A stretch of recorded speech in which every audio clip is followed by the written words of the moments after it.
Yung utang, pwede kang maghirap dyan. Pero yung utang, pwede ka ring payamanin. Gandang araw po, ako po si RP, nag-GMD po. So, matagal na talagang issue yung yung utang na yan. Madami kasi ako mga videos regarding doon sa papaano ka makakautang sa bangko ng pambili ng property kahit wala ka pang sariling property, di ba? So, medyo controversial kasi nagigets ko yung punto ng ibang tao kasi may mga pangit na karanasan yung ibang tao tungkol sa utang at yung iba may pangit lang na opinyon kahit walang karanasan sa pag-uutang. Pero yung tanong ko kanina, yung sinabi ko kanina, parehong tama yon. Yung utang, pwede kang maghirap talaga dyan. Pero pwede ka rin yumaman. Yan ang pinagkaiba kasi kung paano mo gagamitin. Itong kinukwento ko, hindi naman ako kasi financial advisor. Hindi ako financial guru. Di ba? Pero itong kinukwento ko sa inyo kasi, ito yung personal na na-experience ko at na-experience ko. Kwento ko sa inyo. Okay. Way back 2015,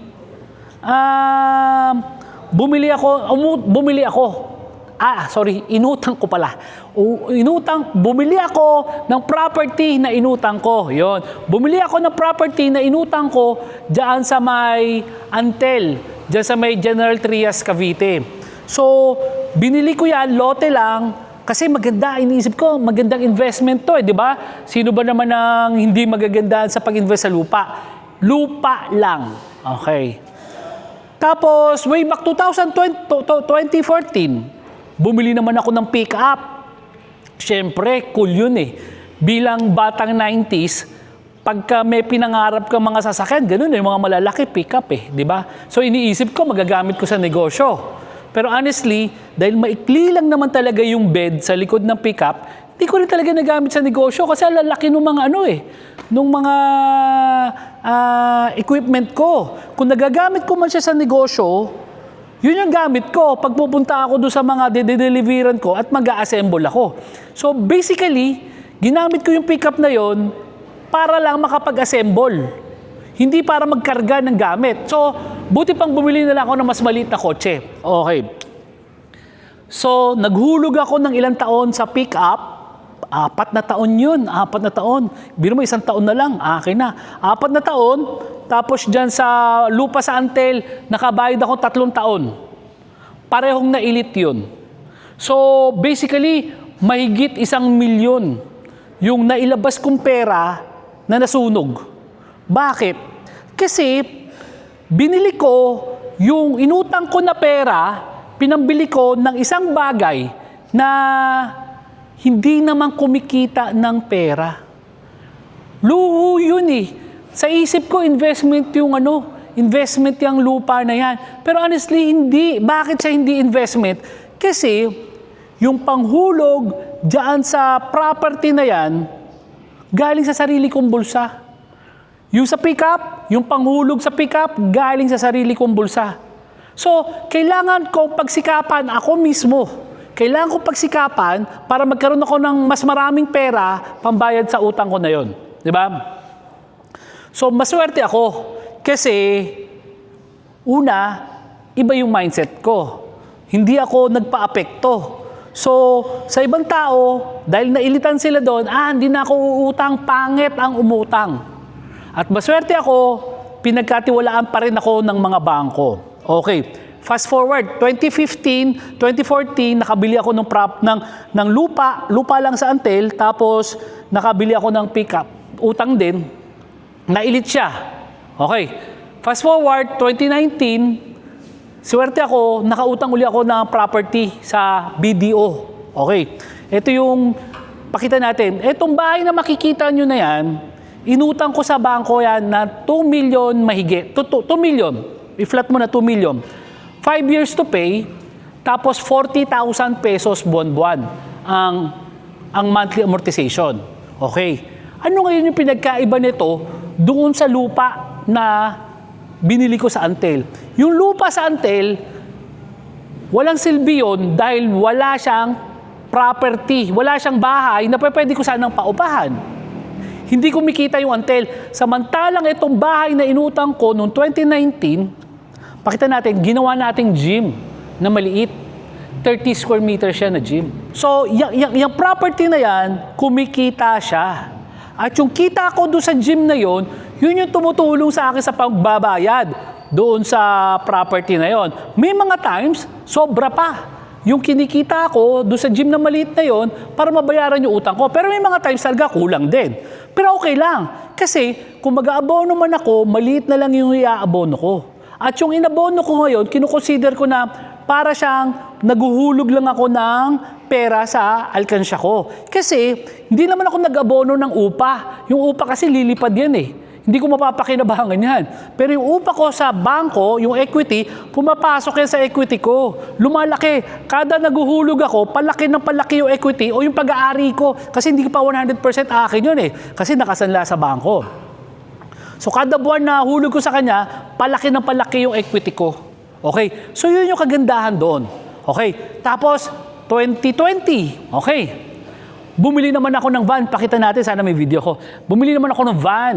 Okay. Mas mahal tong van na to. Kasi yung monthly amortization ko sa pickup, that time, 22,000 lang. Pero tong pickup na, tong van na makikita nyo, 30,000 ng ano ko niyan, monthly amortization. Pero ano pinagkaiba niya ngayon? Pinagkaiba niya, tong van na to, tinatanggal namin yung upuan sa loob at kinakarga namin yung mga gamit namin. Nakakapag-deliver kami at assemble na yun ang gamit, kasya dun sa van ko kasi ang laki ng van eh, di ba? Okay, kumikita siya. Bakit? Kasi kada delivery at install namin ng mga equipment, may bayad po. Hiwala yung delivery lang, hiwala yung installation. So, parehong kumikita. So, ngayon, yung kita noon, yun yung nagbabayad doon sa utang ko sa van. Di ba? Okay. May mga times talagang sobra-sobra talaga kasi sunod-sunod yung deliveries natin. May mga times na kulang. Kasi pag minsan, puro truck yung ginagamit natin di ba? So, kung kulang man uli, yung pambayad ko doon sa van, okay lang. Kasi konti na lang idadagdag ko. Kumpara, doon sa inutang ko noong 2014 and 15, 100% noon galing sa sarili kong bulsa. Hindi kumikita yung lupa, hindi kumikita yung pickup. Di ba? Parehong utang yun. Kaya ayun, nailit. At ako naman, swerte ako, 2024 and 2025, parehong natapos ko yung hulog doon sa bahay at lupa na inutang ko at doon sa van.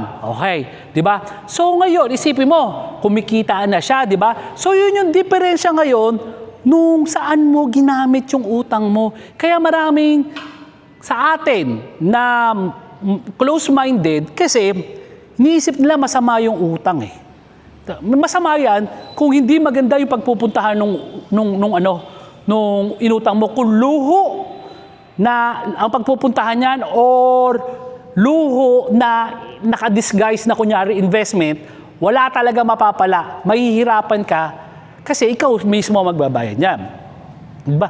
Bakit ba yung mga mayayaman sa paggamit ng utang? Kasi yung uutangin nila, alam nila na gagastusin nila, ilalagay nila sa isang bagay na kikita pa rin ng pera. Doon tayo papunta ngayon sa istorya ko ngayon. So, nakita nyo, nabayaran ko na, di ba? Nabayaran ko na. Okay, ngayon na nabayaran ko na, hindi tayo titigil doon. Okay, so dahil bayad na siya, umutang uli ako sa BDO. Yung inutang ko sa BDO, yun ang nakasanla sa akin, yung property na yun. Hindi ko na kasi kinuha yung title eh. Ni-renew ko lang yung loan. So, nakautang uli ako ng property. Okay. So, yung property na to, makikita nyo yan, yung lupa na yan, minana ko yan. Okay, minana ko yan. Pero ngayon, patatayuan natin siya ngayon ng Airbnb-style resort. Okay, so yung resort na yon may dalawang pool. Yun yung plano natin. Di ba? So ngayon, ito nakikita nyo, tinatayo na yung bahay. Dati, nakautang ako 2 million sa BDO, di ba? Yun yung halaga ng property. Pero fast forward, after 2024, 2025, naging 4 million na yung halaga. Dahil may mga development kami. So ngayon, 4 million ko na iutang sa BDO. So yun ang maganda sa property na yun. Nag-appreciate siya, tapos nautang ko pa siya ng mas malaki ngayon. So 4.8. Yung 4.8 na yan, mapapatapos natin yung property na to na may swimming pool. Di ba? Okay. So iisipin nyo ngayon, ba't ka uutang na naman? Tapos ka na eh. Baka mamaya, may mangyari pang di maganda, mailit pa yung bahay na inutang mo. Okay. Magandang question yun. Pero ito ngayon yun. So, tong property na to, tong property na nakikita nyo na pinapagawa natin, ang goal ko lang niya, kung mapapaupa ko siya ng 5,000, kunyari lang, 5,000 isang unit, dalawa yan, 5,000 isang unit, at 8,000, 8 times ang isa. 8 times ang isa. Bali, weekends lang siya ma-arkila, weekends lang. 8 times ang isa ma-arkila. So, 40,000 isang buwan. Kung di ako nagkakamali, 40,000 isang buwan, yung isa. Yung pangalawa, another 40,000 uli. Diba? So, 80,000, ang pinakamaliit na ina-assume ko, 8 beses lang to, 8 times lang siya mauupahan. Sa 5,000 5,000. So, 8 times lang siya 80,000 ang pinakamaliit na pwede siyang bayaran. Ngayon, di ba, yung utang natin na 2,040,000 yung bayad ko. Ito, mas maliit to kasi 10 years to pay ang ginawa ko 10 years to pay. So, mas maliit. Kaya mangyayari dyan, mababayaran ko na yung utang ko sa bangko, pero may pumapasok pa rin na pera sa akin. Di ba? So, kumikita na, nakakapagbayad na ako sa bangko, meron pa akong cash flow, may sobra pa. Kaya nga, sabi ko, malakas sa loob kong mag-retire Di ba? So, ito ngayon. Worst case scenario. Worst case scenario. Paano yan, RP, kung mailit ngayon? Kunyari, hindi mo babayaran yung property, yung utang mo. Anong nangyari dyan? Mailit talaga yung original kong bahay. Tama? Tama. Pero, hindi rin ako nawalan. Bakit? Kasi remember, may lupa ako na minana. Yung lupa ako na minana yan, maliit lang yung value niya. Kasi lupa lang siya. Ngayon, na nakapagpatayo tayo ng property dyan na worth 4.5 million, di ba? Tataas din yung property value nun. Di ba? So ngayon, worst case scenario, nawalan ako ng halagang 4 million na property, nagkaroon naman ako ng bagong property na worth 4 million din mahigit kasi plus yung lupa So basically, parang binenta ko lang yung dati kong bahay at nakapagpatayo ako ng panibagong bahay. Yun yung worst case scenario, di ba? Pero ang punto ko doon, yung worst case scenario natin doon, tabla. Tabla talo mo. Kasi pa pwedeng manalo ka. Pag nanalo ka naman, doblado. Ngayon, kung ano meron ka. Di ba? Kung nagsusugal ka, kung ang odds ay ang talo mo itabla, tapos ang panalo mo doblado, napakalaki ng odds nun. Di ba? Or better yet, ito, para mas madaling intindihin. 4 na milyon yung property na sinanla ko. Di ba? Pero bumili ako ng another one, na isang property na 4 million din ang halaga. Tapos ngayon, yung bagong property na yon, pagpalagay mo, kumikita lang siya ng pambayad sa utang. Yun lang kinikita niya, pambayad sa utang. Ang importante doon, nababayaran niya yung utang na yon nang hindi ako bumubunot ng pera. Di ba? Hindi nanggagaling sa akin. Ano yung pwede mangyari doon? Nailit yung unang property na worth 4 million. Okay lang. Kasi may bago akong property na worth 4 million Di ba? Nagets nyo? Dapat kasi yung halaga ng property na pag-uutangan mo, mailagay mo sa isang bagay na kikita din siya. At syempre hindi lang basta kikita, tangible. Kasi pwedeng kunyari yung 4 million na yon, ininvest mo sa stocks, kumikita siya. Pero biglang nalugi, bumaksak, talo ka ngayon doon. Di ba? Kung nailit to, tapos nalugi ka rito, patay. Kaya mas maganda yon, value for value, bahay sa bahay. Kung inutang mo, sinanla mo bahay mo, bumili ka ng bahay din. Para worst case scenario, mailit man yan, nandito pa rin, hindi ka nawalan. Di ba? Okay. Ngayon, ito yung sasabi ko. Yung mindset ng mayaman, kaya lalo silang yung mayaman, kasi kung napatunayan nila, kunyari, katulad ako okay, katulad ako. So, nagkaroon ako ng property na to, makikita nyo. Inutang ko sa bangko, nabayaran ko in 5 years. Di ba? After 5 years, inutang ko rin siya. Bumili, ngayon, nagpagawa ako ngayon ng resort. Di ba? Okay. Mag-aantay pa ba ako ng another 5 years para ulitin uli yung cycle? Pwede. Kung mahaba pa yung panahon mo, pwede. Kung bata ka pa, pwede. Pero, kung kumikita naman yung property na to at nakakabayad ng utang niya, ano yung pipigil sa akin ngayon na tong resort na to, hindi nakasanla to ha, ang nakasanla yung bahay ko. Ano pipigil sa akin ngayon na isanla yung resort? Oh, at bumili uli na isang property na pagkakakitaan ko pa rin uli. Pero ito kasi ngayon, siguro ito matatagalan uli bago ako magpatayo ng another resort. Bakit? Kasi yung bahay na yan, yung lupa na yan, matagal ko nang hindi pinakikinabangan yan. So, yun yung nakikita ko na pwede kong magawa sa bahay, sa lupa na yan para kumita. At the same time, magkaroon din ako maka-experience ako ng luxurious na lifestyle. Bakit? Kasi pwede naman ako magpagawa ng bahay na ganyan, di ba? Diyan ako titira. Pero di naman ako kikita. Yung bahay ko ngayon, kung may file ako, pakita natin. Yung bahay ko ngayon, napakasimple. Pero, komportable ako. Diba? Hindi ko kailangan ng magarbo na bahay. Pero gusto ko rin naman maka-experience. Okay. So, doon sa Airbnb na style na resort na tinatayo ko, doon sa mga times na hindi siya mauupahan, pwede doon ako mag-stay. Pwede doon ako mag-entertain ng bisita. Diba? Pero, pag kami uupa, kikita siya. Diba? So ngayon, yun lang talaga yung original na Yung susunod kasi niyan, pag yan operational na, pag natapos na 100%, hindi operational. Kasi ang target date niyan, mga April matapos. Okay. Once na matapos siya ng April, right there and then, isasanla ko na kagad siya. Okay. Mas malaki kasi ngayon yung value niya. Kasi dati lupa lang Ngayon lupa at building na. So, let's say 10 million na yung halaga ng property na yon. Lupa plus resort, mga 10 million. Kunyari lang. Yung 10 million na yon, isasanla natin sa bangko. Bibigyan ako ng bangko ng pera. Yung pera na ibibigay ni bangko ngayon, yun yung pambibili natin ng lupa. Okay? Either sa Puerto Galera or sa Quezon Province. Okay? Quezon Province, hindi ko napapangalanan. So kasi, gagawin doon, bibili ng property, mga 200 square meters ang area, tapos sa baba, gym. Sa taas, apartment. Okay. So ngayon, sigurado ako na yung kikitain ng gym at kikitain ng apartment, sobra pa yung 10 million yun ang budget ko.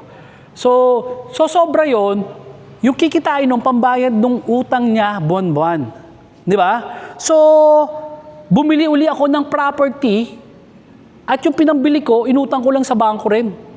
Di ba? So, kaya yung mayaman Kasi, hindi dahil sa marami silang pera. Yung mayaman ng mayaman dahil ginagamit nila yung utang sa tamang paraan. Di ba? Okay. Simplihan natin, kapatid. Para maintindihan mo. Kunyari lang, nanonood ka ngayon, wala akong sariling bahay at lupa. Perfect na matapos mo tong video na to. Bakit? OFW ka. Or minimum wage earner ka.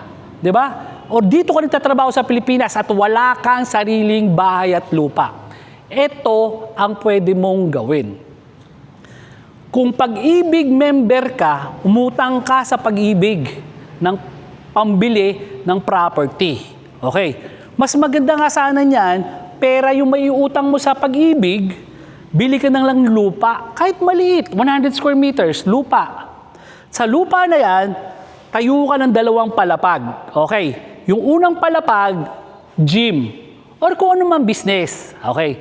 Kung ano man business na gusto mo, ilagay mo doon sa ilalim. Second floor, hatiin mo sa 2. Yung isa, paupa mo pa. Yung isa, kahit masikip, doon ka pa rin tumira. Basta kasya kayong pamilya, huwag ka munang mag-imagine ng maluhong pamumuhay. Okay? Ano ang consequence nito? Sigurado ako, kung wala ka pang sariling bayat lupa, naupa ka. Magkano budget mo? Magkano upa mo? 5,000? 6,000 para sa bahay, sa upa mo, di ba? So ito, kagandahan nito, yung budget mo, it's either ibigay mo na lang panghulog or kung swerte ka, malaki kinita ng gym, tapos napaupahan mo yung apartment sa taas, baka sobra pa yung bayad na yun doon sa bayad mo sa pag-ibig. Yung kita mo, sobra pa sa pambayad mo sa pag-ibig. Di ba? Ngayon, sa totoo lang, kumita ka ng 5,000, 6,000. Kasi yung budget mo sana sa pang-upa, napunta na sa'yo. Di ba? So yun yung sinasabi ko na na utang na magpapayaman sa'yo. Ngayon, ano yung worst case scenario? Okay, nailit. Wala akong property. Nailit. Okay lang. Bakit? Una, tandaan mo, kung hindi ka bumili at umutang sa bangko, naupa ka. Yung upa mo ba, ilang taon ka nang naupa? Yung upa mo ba, mababawi mo doon sa landlord mo pag umalis ka?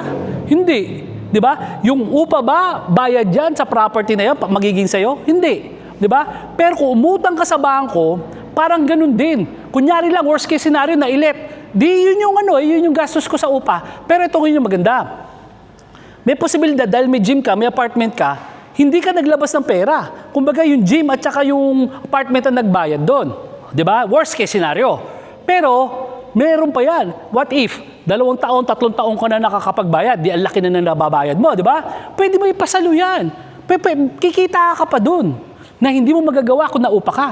Di ba? Pagpalagi mo 10 taon ka na naupa, gusto mo lumipat, sa tingin mo maibibigay mo yan sa ibang tao, tapos babayaran ka kung ilan man yung buwan o taon na napatira ka doon sa upa na yun? Hindi. Pero doon sa bahay na inutang mo, dahil may equity ka doon, pwede mo maibenta yung equity na yun eh. Yun yung kagandahan ng utang na ginamit sa tama. Kaya alam mo, pinalaki kasi tayo na may kulang siguro sa tamang kaalaman. Ako, kagaya na sabi ko, hindi ako expert. Hindi talaga, hindi ako financial guru. Ang sinasabi ko lang sa inyo, base sa naranasan ko. Personal na experience ko yan. Kaya, I hope, yung mga pagkakamali ko, huwag nyo nang gayahin. Yung pagkakamali ko, i-consider nyo na matrikula ko yun, na hindi mo na kailangan bayaran. Na hindi mo na kailangan ma-experience. At yung mga magagandang experience ko na isinishare ko sa inyo, ay maging halimbawa na pwede nyo palang tularan yun. Tapos, manageable yung risk. Diba? Sabi ko nga, yung risk. Ano yung risk? Pwedeng mailit yung property. Kung meron ako sariling property na sinadla para bumili ng palibago, okay, nawala to. Pero yung bago kong bili, akin pa rin yun. Buo pa rin yung, kasi hindi naman siya nakasanla. Okay? Or kung wala akong property, uutang ako, yung property na binili ko, yung isasanla ko, what if kinulang yung pera? Okay. Wala rin halos na wala. Kasi kung di ako bumili nito, naupa ako. So yung budget ko sa upa, dito lang napunta. Or pwede ko tong ibenta pa. 'Di ba? Yung parang pasalo. Pwede pa 'yon. So kikita ka pa. Yun yung kagandahan, kapatid, na ang utang ay ginamit sa tamang paraan. Kagaya na to, nakikita niyo yung gym equipment na to. Tong gym equipment na to is para kay Sir Robert to. So ito, inutang niya to sa credit card niya. Okay. Ang kagandahan ngayon nito, kung si Sir Robert, kagaya ng ibang Pilipino, na ang credit card ginamit sa luho, o kunyari ginamit sa travel, ginamit sa pambili ng sapatos, etc., etc., sino magbabayad nung utang na yun sa credit card? Hindi naman kumikita yung sapatos. Hindi rin kumikita yung pagpasyal-pasyal mo. Di ba? Pero to si Sir Robert, kasi natanggap kami ng credit card, so sinwipe niya sa credit card to, tapos, yung kikitain nito, siyang pambayad doon sa utang niya. Okay, maaring yung mga first few months, baka wala siyang kitain kasi pambayad lang. Baka, pambayad lang. Pag swerte siya, may matitira pa sa kanya. Pero okay lang yun. Kung abutin siya na 1 taon sa pagbabayad ng utang na to, yung susunod na taon, kanya na to. 100% na mapupunta sa kanya yung kita nito. Kasi kung mag-iipon ka naman ng pera, pwede naman yan, mag-ipon ka pera. Pero una, tatagal bago ka makapagsimula. Di ba? Kasi 1 taon, 2 taon ka mag-iipon eh. Okay, tatagal. At ang problema pa doon, dahil may pera kang hawak-hawak, malaki yung possibility na magastos mo pa to. Di ba? Samantalang ito, inutang niya sa credit card, tatakbo na yung negosyo niya sa bahay ha. Doon niya nilagay sa bahay niya. Tatakbo na. Sigurado akong kikita yun. Huwag lang sa tatungtok na bundok si Sir Robert nakatira eh. Kasi alam ko yun. Kasi ako, doon sa dati kong gym, 500 pesos ang pinakamaliit na benta nun sa isang araw, which is 15,000 isang buwan. So, kayang-kayang kumita. Sigurado ako higit yung 15,000 na yun na panghulog mo buwan-buwan sa credit card. Diba? So, I hope doon sa mga kapanood nito, mamulat tayo doon sa kahalagahan o paano gagamitin ng utang. Tama ka, ang utang pwede magpahirap sa'yo, pero ang utang pwede rin magpayaman sa'yo. Gandang araw po, ako po si RP ng Jim D po.